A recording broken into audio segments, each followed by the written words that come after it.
আসসালামু আলাইকুম। আপনারা শুনছেন সর্বশেষ আন্তর্জাতিক সংবাদ। শুরুতে শিরোনাম পড়ে বিস্তারিত। ইরানের বিরুদ্ধে প্রায় 1,50,000 সেনা প্রস্তুত রেখেছেন ট্রাম্প। যুক্তরাষ্ট্রের ঘাঁটিতে ইরানের হামলায় বাস্তবের চেয়ে অনেক বেশি ক্ষতি। গাজায় রোগ ছড়িয়ে পড়ছে, ভয়াবহ স্বাস্থ্য বিপর্যয়ের আশঙ্কা। ইরানকে পেছন থেকে ছুরি মারছে যুক্তরাষ্ট্র। সর্বশেষ থাকছে দেশে হাম ও উপসর্গে 24 ঘণ্টায় 12 শিশুর মৃত্যু। দর্শক, শুনছিলেন সংবাদ শিরোনাম। এবার জানিয়ে দিব বিস্তারিত সংবাদ। তবে তার আগে অনুরোধ থাকবে, ভিডিওটিতে একটি লাইক দিন এবং ভিডিও সম্পর্কে আপনাদের গুরুত্বপূর্ণ মতামত কমেন্ট করে জানিয়ে দিন। নিউ ইয়র্ক টাইমসের রিপোর্ট, ইরানের বিরুদ্ধে প্রায় 50,000 সেনা প্রস্তুত রেখেছেন ট্রাম্প। ডোনাল্ড ট্রাম্প ইরানের বিরুদ্ধে সামরিক অভিযানকে কেন্দ্র করে প্রায় 50,000 মার্কিন সেনাকে প্রস্তুত রেখেছেন। এসব বাহিনীর মধ্যে বিমানবাহী রণতরী, ডেস্ট্রয়ার, মেরিন ইউনিট এবং যুদ্ধবিমান অন্তর্ভুক্ত। নিউ ইয়র্ক টাইমসে প্রকাশিত এক প্রতিবেদনে এসব কথা বলা হয়েছে। এতে আরও বলা হয়, এই সেনারা প্যারাশুট ও বেঁচে থাকার সরঞ্জাম সহ মোতায়েন রয়েছে এবং ট্রাম্পের ঘোষিত ইরানের ক্ষেপণাস্ত্র ধ্বংস অভিযানের অংশ হিসেবে কাজ করছে। তবে সাম্প্রতিক সময়ে যুক্তরাষ্ট্রের অবস্থান নিয়ে অস্পষ্টতা তৈরি হয়েছে। কখনো বলা হচ্ছে অভিযান শেষ, আবার কখনো বলা হচ্ছে তা স্থগিত বা পুনরায় শুরু হতে পারে। মার্কিন পররাষ্ট্রমন্ত্রী মার্কো রুবিও মঙ্গলবার বলেছেন, অপারেশন এপিক ফিউরি শেষ হয়েছে। তবে প্রতিরক্ষামন্ত্রী পিট হেগসেথ বলেছেন, মূল লক্ষ্য ছিল হরমুজ প্রণালী দিয়ে জাহাজ চলাচল নিরাপদ করা। পরে ট্রাম্প আবার বলেন, ইরান যদি নির্দিষ্ট শর্ত মানে তাহলে যুদ্ধ শেষ হবে এবং প্রণালীতে জাহাজ চলাচল নিরাপদ করা হবে, অন্যথায় আবার হামলা শুরু হবে। যুক্তরাষ্ট্র নৌবাহিনী এখনও ইরানের বন্দরগুলোর ওপর অবরোধ বজায় রেখেছে। এক মার্কিন যুদ্ধবিমান বুধবার একটি ইরানি পতাকাবাহী তেলবাহী জাহাজ অচল করে দেয় বলে দাবি করা হয়েছে। যুদ্ধ শুরুর আগে মধ্যপ্রাচ্যে প্রায় 40,000 মার্কিন সেনা ছিল, কিন্তু উত্তেজনা বাড়ার পর সংখ্যা বেড়ে 50,000-এর বেশি হয়েছে। মধ্যপ্রাচ্যে যুক্তরাষ্ট্রের প্রধান যেসব বাহিনী মোতায়েন আছে তার মধ্যে অন্যতম 82তম এয়ারবর্ন ডিভিশন। এর আওতায় প্রায় 2,000 প্যারাট্রুপার সেনা মধ্যপ্রাচ্যে মোতায়েন রয়েছে। তারা কোথায় আছে তা পেন্টাগন প্রকাশ করেনি। বিশ্লেষকদের মতে তাদের সম্ভাব্য ব্যবহার হতে পারে ইরানের খার্গ দ্বীপ দখল বা কোনো বিমান ঘাঁটি নিয়ন্ত্রণে নিতে। তবে এটি অত্যন্ত ঝুঁকিপূর্ণ এবং বড় ধরনের সংঘর্ষের আশঙ্কা তৈরি করবে। আরেকটি বিভাগ হল 31তম মেরিন এক্সপেডিশনারি ইউনিট। প্রায় 2,500 মেরিন ও 2,500 নৌসেনা এই ইউনিটে রয়েছে। তারা কোনো দ্বীপ বা কৌশলগত এলাকা দখলের অভিযানে অংশ নিতে পারে বলে ধারণা করা হচ্ছে। স্পেশাল অপারেশনস ফোর্সে কয়েকশো বিশেষ বাহিনীর সেনা মার্চ মাসে মোতায়েন করা হয়েছে। তাদের সম্ভাব্য লক্ষ্য হতে পারে ইরানের পারমাণবিক স্থাপনা, বিশেষ করে ইস্ফাহান সাইট। বিমানবাহী রণতরী ইউএসএস আব্রাহাম লিঙ্কন ও ইউএসএস জর্জ এইচ.ডব্লিউ. বুশ বর্তমানে আরব সাগরে অবস্থান করছে। এই রণতরীগুলোর সঙ্গে থাকা যুদ্ধজাহাজ ও হাজারো নৌসেনা বিমান ও ক্ষেপণাস্ত্র হামলার সক্ষমতা রাখে। প্রতিবেদনে বলা হয়েছে, যুক্তরাষ্ট্রের আরেকটি বিমানবাহী রণতরী জেরাল্ড ফোর্ড আগুনজনিত সমস্যার পর আটলান্টিক মহাসাগরের দিকে সরিয়ে নেওয়া হয়েছে। যুক্তরাষ্ট্রের ঘাঁটিতে ইরানের হামলায় বাস্তবের চেয়ে অনেক বেশি ক্ষতি। দ্য ওয়াশিংটন পোস্টে প্রকাশিত স্যাটেলাইট চিত্র বিশ্লেষণে দাবি করা হয়েছে, মধ্যপ্রাচ্যের 15টি মার্কিন ঘাঁটিতে মোট 228টি স্থাপনা ও সামরিক সম্পদ ক্ষতিগ্রস্ত হয়েছে। এর মধ্যে 217টি ভবন এবং 11টি সামরিক সম্পদ। ওয়াশিংটন পোস্টের মতে, ক্ষতিগ্রস্তের মাত্রা যুক্তরাষ্ট্র আনুষ্ঠানিকভাবে যা প্রকাশ করেছে তার তুলনায় অনেক বেশি।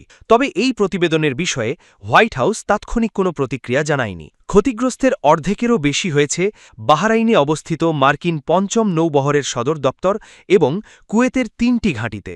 এক মার্কিন কর্মকর্তা পত্রিকাটিকে বলেছেন, সম্ভবত এসব এলাকা থেকেই হামলা চালানোর অনুমতি দেওয়া হয়েছিল বলে এগুলোকে বেশি লক্ষ্যবস্তু করা হয়েছে।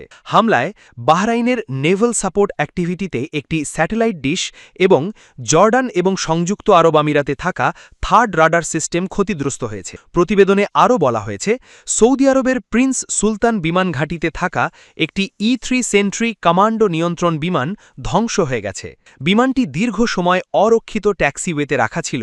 এছাড়া একটি জ্বালানি সরবরাহকারী ট্যাঙ্কার বিমানও ধ্বংস হয়েছে। এক মার্কিন কর্মকর্তা বলেছেন, বাহরাইনের নেভাল সাপোর্ট অ্যাক্টিভিটির ক্ষতিগ্রস্তের মাত্রা ব্যাপক। এর ফলে মার্কিন পঞ্চম নৌবহরের সদর দপ্তর ফ্লোরিডার ম্যাকডিল বিমান ঘাঁটিতে সরিয়ে নিতে হয়েছে। আরও 2 কর্মকর্তা জানিয়েছেন, ভবিষ্যতে হয়তো মার্কিন বাহিনী আর আগের মতো বড় সংখ্যায় মধ্যপ্রাচ্যের ঘাঁটিগুলোতে ফিরে নাও আসতে পারে। গাজায় রোগ ছড়িয়ে পড়ছে, ভয়াবহ স্বাস্থ্য বিপর্যয়ের আশঙ্কা। গাজায় বাস্তুচ্যুত মানুষের মধ্যে দ্রুত রোগ ছড়িয়ে পড়ায় ভয়াবহ স্বাস্থ্য বিপর্যয়ের আশঙ্কা প্রকাশ করেছে ফিলিস্তিনি কর্তৃপক্ষ।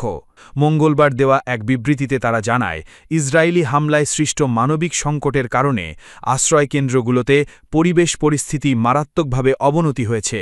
দূষিত পানি, ক্ষতিগ্রস্ত পয়ঃনিষ্কাশন ব্যবস্থা, জমে থাকা বর্জ্য ও পরিচ্ছন্নতা সামগ্রীর সংকটে বিভিন্ন সংক্রামক রোগ ছড়িয়ে পড়ছে। কর্তৃপক্ষের ভাষ্য, ইঁদুর, মশা ও বিভিন্ন পরজীবীর বিস্তারের কারণে পরিস্থিতি আরও ভয়াবহ হয়ে উঠছে। সম্ভাব্য মহামারী ঠেকাতে জরুরি ভিত্তিতে আন্তর্জাতিক সহায়তা, ওষুধ ও প্রতিরোধকমূলক চিকিৎসা সরঞ্জাম পাঠানোর আহ্বান জানানো হয়েছে। জাতিসংঘের ত্রাণ ও কর্মসংস্থান সংস্থা জানায়, আশ্রয়কেন্দ্রগুলোতে চর্মরোগের সংক্রমণ আশঙ্কাজনক হারে বেড়েছে। খোসপাচড়া, উকুন, পোকামাকড় ও চামড়াজনিত নানা সংক্রমণে হাজার হাজার মানুষ আক্রান্ত হচ্ছেন। সংস্থাটি বলছে, এসব রোগ সাধারণ ওষুধেই নিয়ন্ত্রণ করা সম্ভব হলেও প্রয়োজনীয় চিকিৎসা সামগ্রী প্রায় নেই বললেই চলে।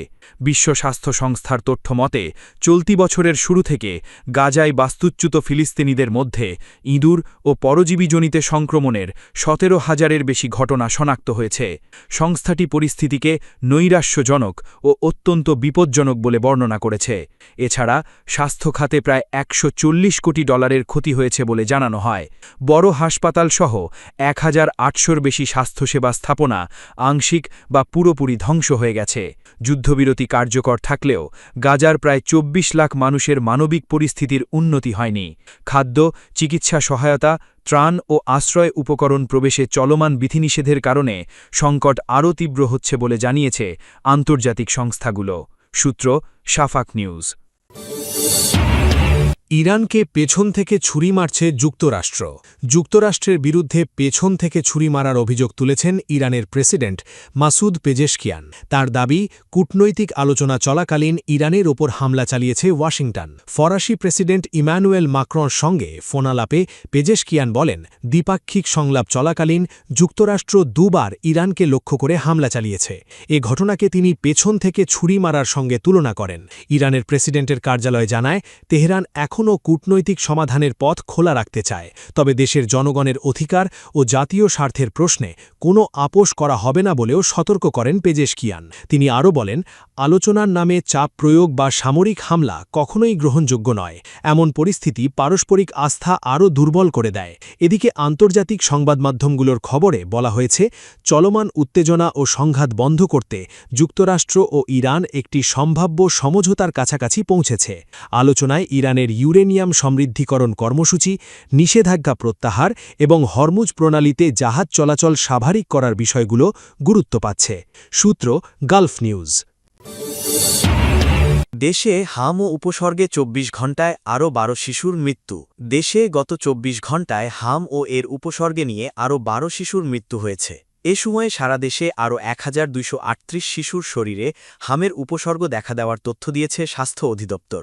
বৃহস্পতিবার 7 মে স্বাস্থ্য অধিদপ্তরের কন্ট্রোল রুম থেকে পাঠানো এক সংবাদ বিজ্ঞপ্তিতে এ তথ্য জানানো হয়। বিজ্ঞপ্তি অনুযায়ী এর মধ্যে হাম শনাক্ত হয়ে একটি শিশু ঢাকায় মারা গেছে, আর হামের উপসর্গে বরিশালে 1 জন, ঢাকায় 5 জন, খুলনায় 1 জন, ময়মনসিংহে 1 জন, রাজশাহীতে 2 জন ও সিলেটে 1 জন মারা গেছে। এর আগে 4 মে হাম ও হামের উপসর্গে 24 ঘণ্টায় সর্বোচ্চ 17 শিশুর মৃত্যু হয়েছে। এ নিয়ে গত 15 মার্চ থেকে হামের উপসর্গে দেশে 279 শিশুর মৃত্যুর তথ্য জানা গেছে।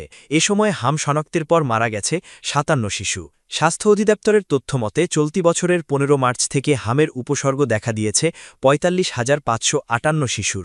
এ সময় হামের উপসর্গ নিয়ে হাসপাতালে ভর্তি হয়েছে ৩১,২১২ শিশু। তবে এর মধ্যে সুস্থ হয়ে হাসপাতাল থেকে ২৮,২৩৮ শিশু বাড়ি ফিরেছে। গত ১৫ মার্চ থেকে দেশে ৬,২০৮ শিশুর শরীরে হাম শনাক্ত হয়েছে বলেও উল্লেখ করেছে স্বাস্থ্য অধিদপ্তর। হামের উপসর্গ, শিশুর মৃত্যু।